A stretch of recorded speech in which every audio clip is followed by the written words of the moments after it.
नमस्ते मेरी प्यारी बहनों और सभी भक्तजनों, जय गणगौर माता की। आज का दिन हम सुहागनों और कुंवारी कन्याओं के लिए बहुत ही बड़ा और पवित्र दिन है। आज मैं आप सभी के लिए गणगौर माता की वो महागाथा लेकर आई हूँ जिसे सुनने मात्र से घर में सुख शांति आती है और सुहाग अमर रहता है। मेरी बहनों, आज की ये कथा थोड़ी लंबी है लेकिन बहुत ही फलदायी है। आप अपना काम करते करते या पूजा की थाली सजाते सजाते इस पूरी कहानी को ध्यान से सुनिएगा। चलिए प्रेम से बोलिए ईश्वर जी और गणगौर मैया की जय। शिव पार्वती का पृथ्वी पर आगमन। बहुत पुरानी बात है। एक बार चैत्र का महीना था। भगवान शिव, माता पार्वती और नारद जी पृथ्वी पर घूमने निकले। चलते चलते वे एक घने जंगल से होकर एक गांव के पास पहुंचे। जब गांव के लोगों को पता चला कि साक्षात महादेव और गौरा मैया आए हैं तो पूरे गांव में खुशी की लहर दौड़ गई। गांव की जो गरीब स्त्रियां थी वे बेचारी भोली भाली थी। उनके पास चढ़ाने के लिए कीमती गहने या पकवान नहीं थे। उन्होंने क्या किया? उन्होंने तुरंत खेतों से ताजे फूल तोड़े, धूप इकट्ठी की और थाली में सजाकर दौड़ती हुई माता पार्वती के पास पहुंच गई। माता पार्वती उनकी सच्ची श्रद्धा देखकर बहुत खुश हुई। उन्होंने उन गरीब स्त्रियों पर अपने हाथ का सुहाग रस छोड़ दिया और उन्हें अखंड सुहाग का वरदान दे दिया। तभी क्या हुआ? गांव की अमीर स्त्रियां आई। वे अच्छे अच्छे रेशमी कपड़े पहनकर सोने चांदी के गहने और 56 भोग के थाल लेकर आई। लेकिन तब तक माता पार्वती अपना सारा सुहाग रस तो गरीब स्त्रियों पर छिड़क चुकी थी। तब महादेव ने पूछा, हे पार्वती, तुमने सारा आशीर्वाद तो उन गरीब औरतों को दे दिया, अब इन अमीर स्त्रियों को क्या दोगी? माता पार्वती मुस्कुराकर बोली, प्रभु, उन गरीब स्त्रियों को तुम्हें ऊपरी आशीर्वाद दिया था, लेकिन इन अमीर स्त्रियों को मैं अपनी उंगली चीरकर अपना असली रक्त सुहाग दूंगी। जो स्त्री जितनी तपस्या करेगी उसे उतना ही फल मिलेगा।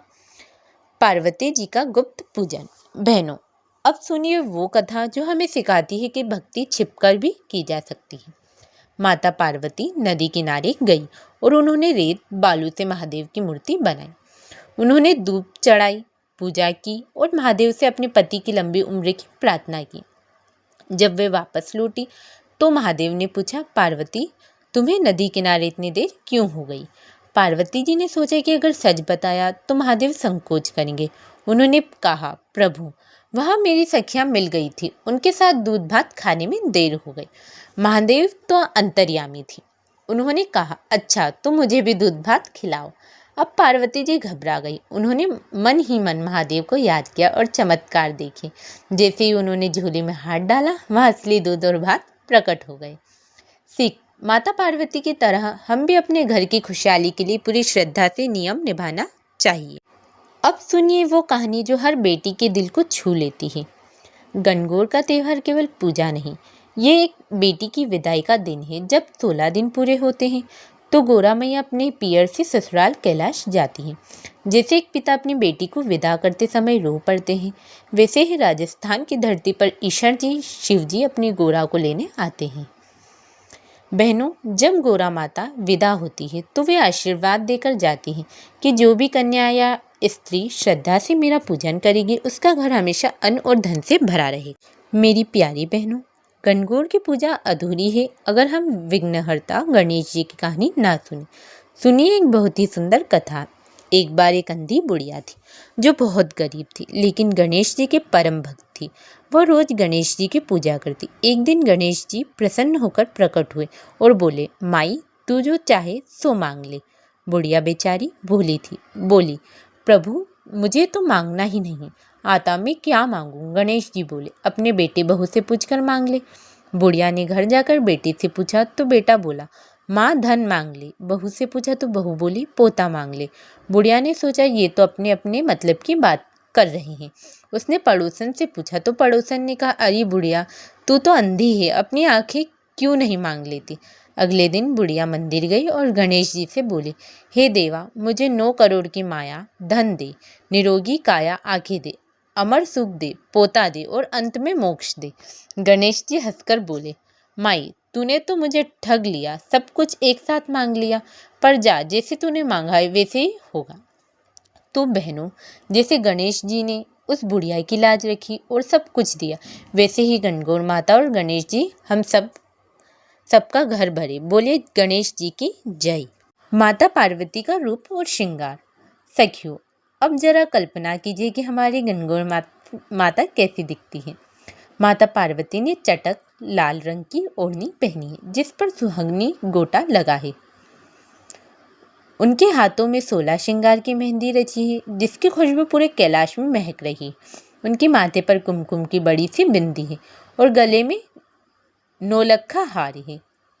ईश्वर शिव जी भी सफ़ेद बागा पहनकर सिर पर केसरिया पाग पगड़ी बांधे हाथ में डमरू लिए गोरा मैया के साथ बैठे। जब वे दोनों साथ चलते हैं तो मानो साक्षात स्वर्ग धरती पर उतर आया हो।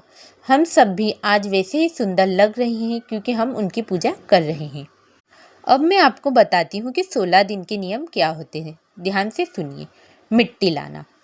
होली की राख या शुद्ध कुम्हार के घर की मिट्टी से ईसर गोरा बनाए जाते हैं। धूप चुनना।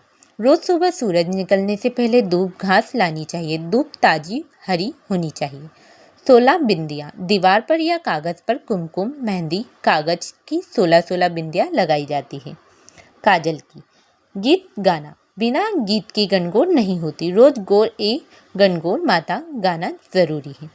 ज्वार बोना। टोकरी में गेहूं या जौ बोए जाते हैं जिन्हें ज्वार कहते हैं। पानी के छींटे। धूप से माता पर और खुद पर पानी के छींटे देना शुभ होता है। कथा सुनना। हर रोज कहानी सुनना अनिवार्य है वरना व्रत पूरा नहीं माना जाता। श्रृंगार। सुहागनियों को इन दिनों में कांच की चूड़ियाँ और पैरों में बिछिया जरूर पहनानी चाहिए। बाना। माता को और खुद को उपटन लगाना चाहिए। गुने बनाना। गणगौर के खास पकवान गुने बनाए जाते हैं जो 16 की संख्या में होते हैं। व्रत का भोजन। एक समय मीठा भोजन या बिना नमक का भोजन श्रेष्ठ माना जाता है। मेहंदी। कम से कम हथेलियों पर छोटी सी मेहंदी की टिक्की जरूर लगाएं। बड़ों का आशीर्वाद। अपनी सास या घर की बड़ी महिलाओं के पैर छूकर आशीर्वाद लें। दान पुण्य। गरीब सुहागनों को सुहाग की सामग्री दान करें। उद्यापन। अगर आपकी शादी का पहला साल है तो उद्यापन बहुत धूमधाम से करें। विसर्जन। अंतिम दिन गाजे बाजे के साथ माता को जल में विसर्जित किया जाता है। अंत में हम सब माता से यही प्रार्थना करते हैं, हे माता, जैसे सुहाग आपने पाए वैसे सबको देना, सबकी झोली भरना। अगर मुझसे कुछ बोलने में भूल हुई तो क्षमा करना। प्रेम से कहिए गणगौर माता की जय।